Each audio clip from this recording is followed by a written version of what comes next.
Star plus के show ये रिश्ता क्या कहलाता है में अरमान को जब सुबह होश आता है तो फिर देखता है कि गीतांजलि के काफी ज्यादा करीब है। ऐसे में अरमान को कुछ भी समझ में नहीं आता है कि आखिरकार हुआ क्या है और गीतांजलि इस तरह से उसके करीब क्यों है।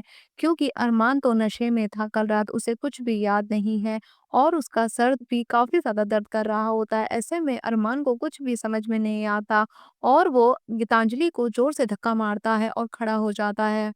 ऐसे में फटाफट गीतांजलि भी खड़ी हो जाती है और वो अरमान को कल रात की सारी सच्चाई बताती है। गीतांजलि तो काफ़ी ज़्यादा खुश होती है क्योंकि जो वो चाहती थी सब कुछ हो गया।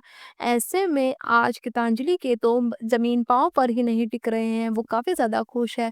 लेकिन अरमान काफ़ी ज़्यादा हैरान है क्योंकि उसे कुछ भी याद नहीं है और वो गीतांजलि से पूछने की कोशिश करता है तो गीतांजलि उसे सब कुछ बताती है। वो कहती है कि आपने मुझे पत्नी होने का पूरा-पूरा अधिकार दे दिया है। अब हम पूरी तरह से पति-पत्नी हैं। ऐसे में अरमान को काफ़ी ज़्यादा गुस्सा आ जाता है और वो गीतांजलि पर भड़क जाता है। अरमान कहता है कि मैं तो नशे में था लेकिन तुम तो होश में थी। तुम्हें पता है कि मैं अभीरा से प्यार करता हूँ, तुमसे नहीं, तो फिर तुम कैसे मेरे इतने करीब आ सकती हो? तुम्हें शर्म आनी चाहिए। आज अरमान काफ़ी ज़्यादा नाराज़ है और वो कहता है कि जो कुछ भी हुआ है वो सब कुछ गलत है। तुम मेरी पत्नी नहीं हो, मैं सिर्फ़ और सिर्फ़ अबीरा से प्यार करता हूँ। ऐसे में गीतांजलि काफ़ी ज़्यादा घबरा जाती है और अरमान को ज़ोर से गले लगा लेती है। अरमान को काफ़ी ज़्यादा गुस्सा आ जाता है और वो गीतांजलि को ज़ोर से धक्का मारता है लेकिन गीतांजलि बेड पर जा गिरती है।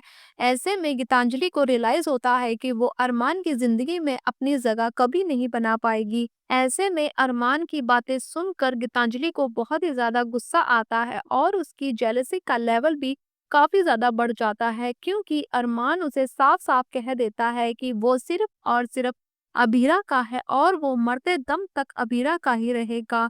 गीतांजलि और अरमान के बीच बहस चल ही रही होती है कि वहाँ पर आ जाती है मायरा, जिसे डाँट फटकार कर गीतांजलि वहाँ से भगा देती है। ये सब देखकर अरमान काफ़ी ज़्यादा हैरान भी होता है और उसे काफ़ी ज़्यादा गुस्सा आता है और वो गीतांजलि से कहता है कि तुम्हें शर्म आनी चाहिए, तुम एक छोटी-सी बच्ची से भी इनसिक्योर हो रही हो। गीतांजलि कहती है कि आप बार-बार अबीरा मायरा का ही नाम लेते हो, मैं तुम्हारी पत्नी हूँ। लेकिन अरमान कहता है कि पहले तो तुम्हें सिर्फ़ अबीरा से दिक्कत थी, लेकिन अब तुम्हें मायरा से भी दिक्कत हो रही है। तुम तो काफ़ी बड़े-बड़े दावे करती थी कि मायरा तुम्हारी बेटी है और आज क्या हुआ? आज तुम उसी से ही इनसिक्योर हो रही हो। गीतांजलि अरमान को मनाने की बहुत ज़्यादा कोशिश करती है, लेकिन आज अरमान काफ़ी ज़्यादा गुस्से में है, क्योंकि गीतांजलि ने तो आज सारी हदें ही पार कर दी है।